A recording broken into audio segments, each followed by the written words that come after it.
Kita masih nak beli hadiah lah untuk ibu hari ibu. Kau ada duit ke? Mestilah ada. Ibu suka yang ni. Ibu suka yang ni. Tak, ibu suka yang ni. Hati aku lah tu ibu aku. Ibu tak, ibu aku lah juga.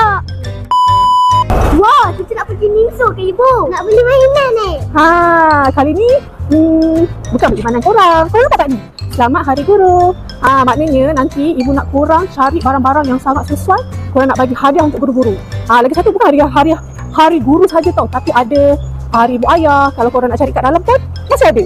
Wah, dekat Ningso pun ada hadiah ya? Mestilah ada korang. Yang penting dekat Nisu ni barang dia berkualiti, harga berpatutan. Korang pun boleh beli tau. So jom kita masuk. Ya. So sekarang ibu berada dekat Ninsu. Dekat Ninsu ni pun banyak juga tau barang-barang yang korang boleh dapatkan untuk bagi hadiah sempena Hari Guru nanti dengan Hari Ibu Ayah nanti. Jom kita tengok barang apa yang sangat sesuai dekat Ninsu ni, kita nak buat hadiah. Ibu lawa kan? Ni boleh bagi untuk cikgu ni. Untuk ibu pun boleh. Harga pun murah. Tengok ni, banyak pen ada kat sini tau. Korang tengok ni. Antara yang terbaik nak bagi kat cikgu kan. Ni marker pen ni sangat sesuai lah. Tengok ni, ini pun cikgu mesti akan suka tau. Dekat sini pun ada tau dekat Ninsu. Korang tengok ni, berapa banyak ada. Korang boleh pilih. Macam-macam korang boleh bagi kat cikgu korang ni.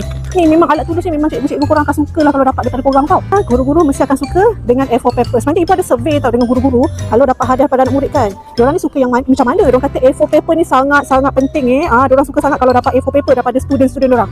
Ni, ada juga dekat Ninsu korang. Ibu boleh kan bagi botol air kat cikgu? Cikgu pun haus juga. Diorang plan untuk bagi botol air. Tak ada masalah, botol air pun okey juga. Cikgu pun haus juga. Betul lah dia cakap tu. Nampak ni? Berapa banyak botol air, design-design yang ada dekat sini yang boleh bagi dekat cikgu. Wah, cantik-cantik lah mak dia. Korang tahu tak antara barangan-barangan yang korang boleh hadiah pada guru ni. Nampak ni? Ni, mak ni semua cantik-cantik tau korang. Tengok ni. Ini kalau guru-guru dapat daripada anak murid dia pun dah cukup cantik dah. Cantik. Ni cantik. Ni cantik. Ni cantik. Ni cantik. Ni cantik. Kakak. Kita masih nak beli hadiah lah untuk ibu hari ibu. Kau ada duit ke? Mestilah ada. Aku lagi suka yang ni. Aku paling suka yang ni. Taklah, ibu suka yang ni. Ibu suka yang ni. Tak, ibu suka yang ni. Suka hati aku lah tu ibu aku. Ibu tak, ibu aku lah juga.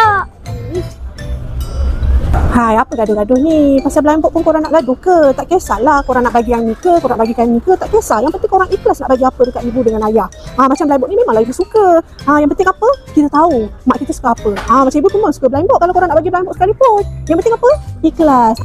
Bestnya dekat Ninsu ni semua ada dekat dalam satu bumbung tau. Daripada hadiah, pembalut hadiah, paper bag. Kalau korang nak dekor hadiah tu pun semua ada dekat sini tau.